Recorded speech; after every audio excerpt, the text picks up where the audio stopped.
एक समय की बात है, भगवान बुद्ध अपने शिष्यों को उपदेश दे रहे थे।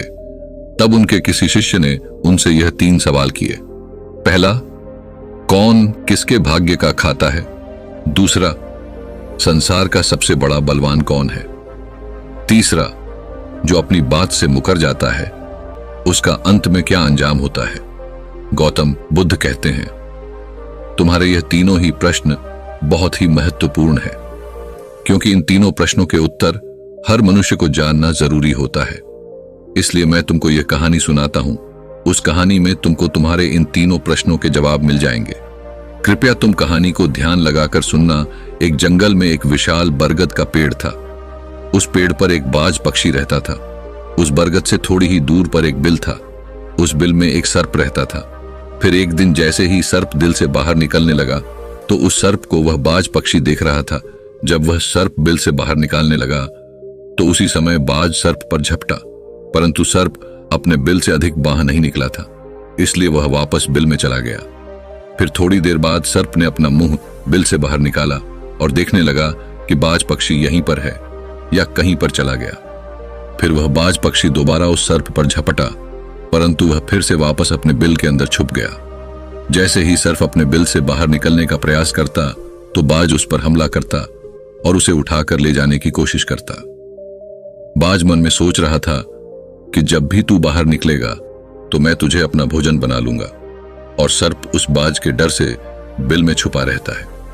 जब सर्प को उस बिल में रहते हुए काफी समय हो जाता है तो सर्प मन में विचार करने लगता है कि यदि राजा विक्रम कहीं से आ जाए तो वह दूसरों के कष्टों का हरण करते हैं, और राजा विक्रम ही ऐसे हैं जो मुझे इस बात से बचा सकते हैं। तो राजा विक्रम को याद करता हुआ सर्प उस बिल में छुपा रहता है, और जो भी उस मार्ग से निकलकर जाता तो उसे सर्प कहता कि भाई कोई मेरी बात राजा विक्रम तक पहुंचा दो, या मुझे राजा विक्रम से मिला दो तो मैं उसका जीवन भर एहसानमंद रहूंगा। फिर एक दिन राजा विक्रम, जो दूसरों के दुखों को दूर करते थे, वह जंगल में जा रहे थे और उसी मार्ग से निकलकर जा रहे थे। तभी सर्प को पता चला कि रास्ते से कोई जा रहा हो, तो वह सर्प बिल के अंदर से ही कहने लगा, भाई कोई मुझे राजा विक्रम से मिला दे तो मैं उसका जीवन भर एहसानमंद रहूंगा। यह बात जब राजा विक्रम ने सुनी तो राजा विक्रम कहने लगा, क्यों भाई, आपको राजा विक्रम से क्या काम है? तो सर्प कहने लगा, देखो भाई, राजा विक्रम दूसरों के दुखों का हरण करते हैं और मैं बहुत दिनों से इसी बिल में पड़ा हुआ हूं। मैं बहुत दुखी हूं। यदि मैं इस बिल से बाहर निकलता हूं तो इस वृक्ष पर एक बाज पक्षी का निवास है। वह बाज मुझ पर उसी समय हमला करता है, इसलिए मैं इस बिल से बाहर नहीं निकलता हूं और ना ही मुझे कुछ खाने को मिलता है। मैं ऐसे ही इस बिल में पड़ा हुआ हूं, ऐसे ही अपना जीवन व्यतीत कर रहा हूं। राजा विक्रम कहने लगे कि हे सर्पराज, मैं ही राजा विक्रम हूं, बताओ तुम्हारे कष्ट का निवारण कैसे करूं? तो सर्प कहने लगा, हे महाराज, जैसा आपको उचित लगे ऐसा ही कीजिए, लेकिन मेरा इस बात से पीछा छुड़ा दीजिए, नहीं तो यह एक दिन मुझे मार डालेगा। राजा विक्रम कहने लगे, हे सर्पराज, तुम कहो तो मैं तुम्हें इस वन में कहीं दूर छोड़ दूं। सर्प कहने लगा, महाराज, जब आप मुझे दूर छोड़ने जाओगे तो ये बाज हमें देख लेगा और ये वहीं पर जाकर फिर से बैठ जाएगा और मौका मिलते ही ये मुझे मार डालेगा। राजन, आप मुझे कुछ समय के लिए आपके अंदर में बिठा लीजिए। आप पेट में बैठने के लिए मुझे स्थान दे दीजिए। जब इस बाज को पता नहीं चलेगा कि सर्प कहां गया, और मैं तुम्हारे साथ इस वन से बहुत दूर चला जाऊंगा, और आगे जाने के बाद मैं तुम्हारे पेट से बाहर आ जाऊंगा। राजा विक्रम कहने लगे, ठीक है सर्पराज, आप मेरे पेट में प्रवेश कर जाइए। राजा विक्रम अपना मुंह खोल देते हैं और वह सर्प राजा विक्रम के पेट में प्रवेश कर जाता है और राजा विक्रम के पेट में जाकर के बैठ जाता है। जब राजा विक्रम वन में आगे गए और आगे काफी दूर पहुंचने के बाद उस सर्प से कहने लगे कि हे नागराज, अब आप मेरे पेट से बाहर आ जाइए। अब यह सुनसान वन है, इसमें कोई बाज आपको परेशान नहीं करेगा। यह बात सुनकर नागराज कहने लगा कि नहीं महाराज, अब मैं आपके पेट से बाहर निकलने वाला नहीं हूं। राजा विक्रम ने कहा, क्यों भाई, आपने तो मुझसे यह वादा किया था कि आप मुझे आगे सुनसान वन में छोड़ देना, मैं आपके पेट से बाहर निकल जाऊंगा। अब क्या हुआ, सुनसान वन आ गया, अब आप बाहर निकलिए। सांप कहने लगा कि देखो महाराज, जैसा रहने का आनंद आपके पेट में है वैसा उस बिल में नहीं मिलता। अब मैं तुम्हारे पेट से कभी बाहर नहीं निकालूं।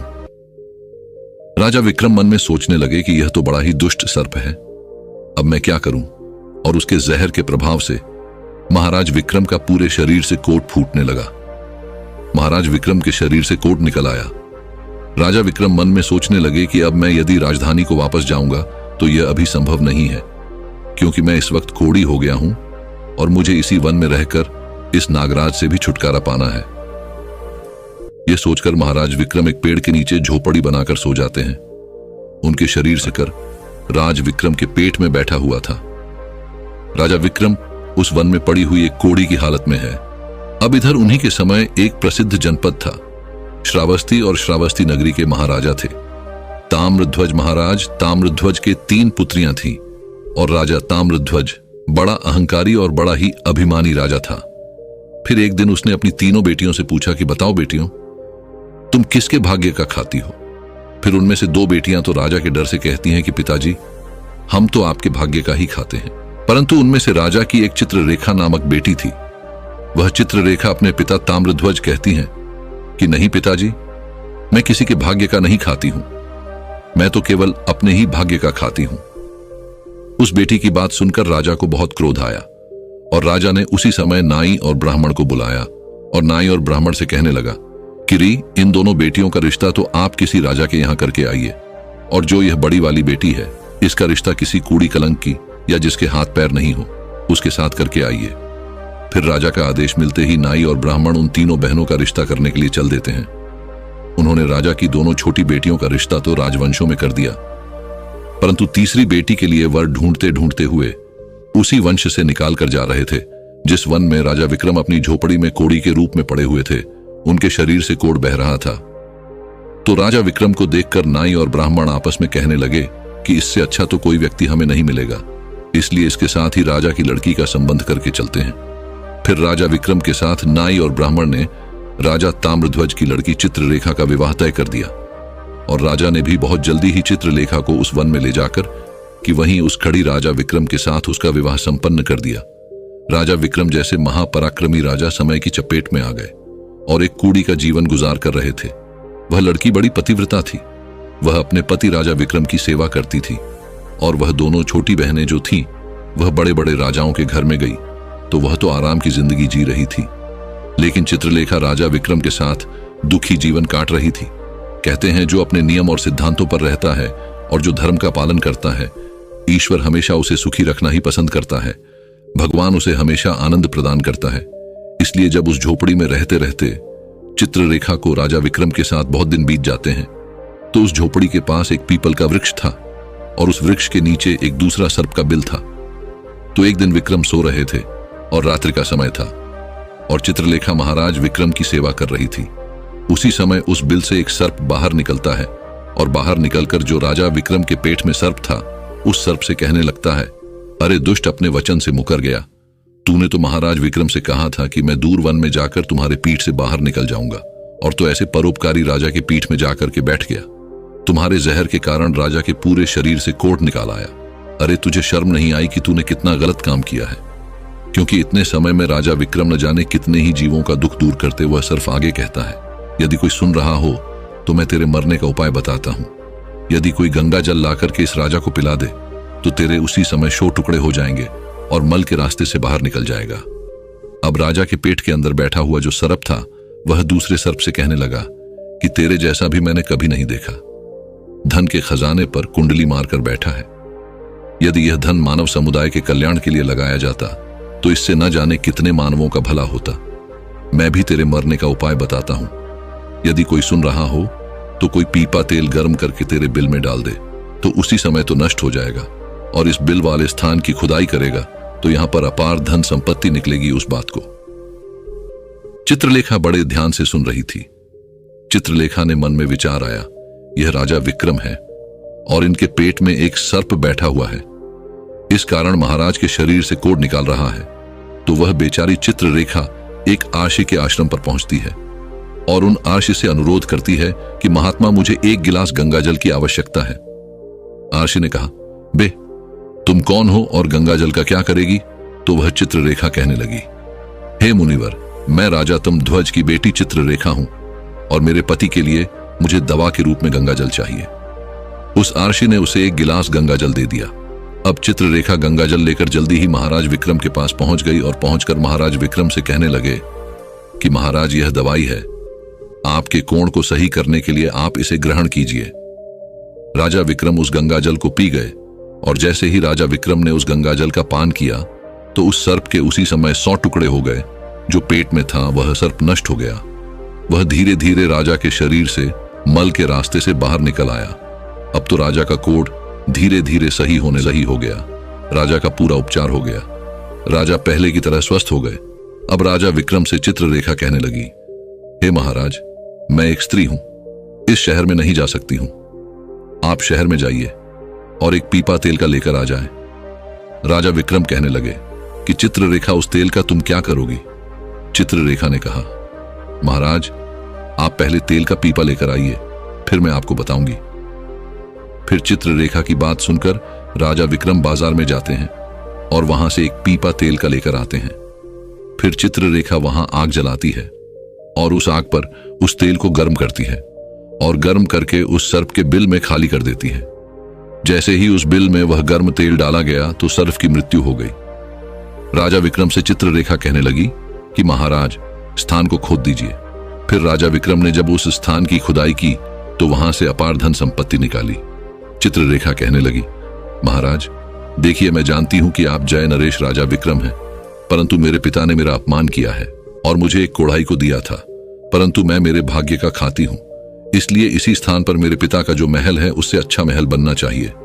राजा विक्रम कहने लगी, चित्ररेखा, तुम कैसी बातें कर रही हो? हम नरेश हैं, भला यहां पर महल क्यों बनाएंगे? आप उज्जैन नगरी को चलिए। परंतु राजा विक्रम के कहने पर भी चित्ररेखा नहीं मानी। फिर राजा विक्रम ने उस वन में एक शानदार महल का निर्माण करवाया। इस संसार में सबसे बलवान समय होता है और कोई बलवान नहीं होता है। जिसका समय अच्छा होता है वह आगे बढ़ता रहता है और जिसका समय खराब हो जाता है, जिसका समय विपरीत होता है, वह पतन की ओर अग्रसर हो जाता है। राजा ताम्रध्वज पर एक दूसरा राजा आक्रमण कर देता है और उस आक्रमण में तमध्वज पराजित हो जाता है और राज अपने परिवार सहित प्राण बचाने के लिए उसी वन में पहुंच जाता है। जब वन में राजा भूखा प्यासा भटक रहा था, फटे हुए वस्त्र और भूख से पीड़ित और प्यास से राजा का गला सूखा जा रहा था, तो राजा घूमते घूमते उस चित्ररेखा और राजा विक्रम के महल के नजदीक से गुजरता है। तो चित्ररेखा अपने पिताजी को पहचान जाती है। चित्ररेखा ने अपने एक सेवक को भेजा और सेवक भेजकर महाराज ताम्रध्वज, जो कि एक फटी हुई हाल में थे, उनके पास वस्त्र नहीं थे, उन्हें बुलवाया। ताम्रध्वज ने सोचा कि यह न जाने कौन है और हमें क्यों बुला रही है। जब राजा ताम्रध्वज उस लड़की के पास पहुंचे तो लड़की को पहचान लिया। चित्ररेखा ताम्रध्वज से कहने लगी कि पिताजी, मैं वही चित्ररेखा हूं और मैं आपसे यह कहती थी कि मैं मेरे भाग्य का खाती हूं। देखिए, मैं मेरे ही भाग्य का खाती हूं, आपके भाग्य का नहीं खाती हूं।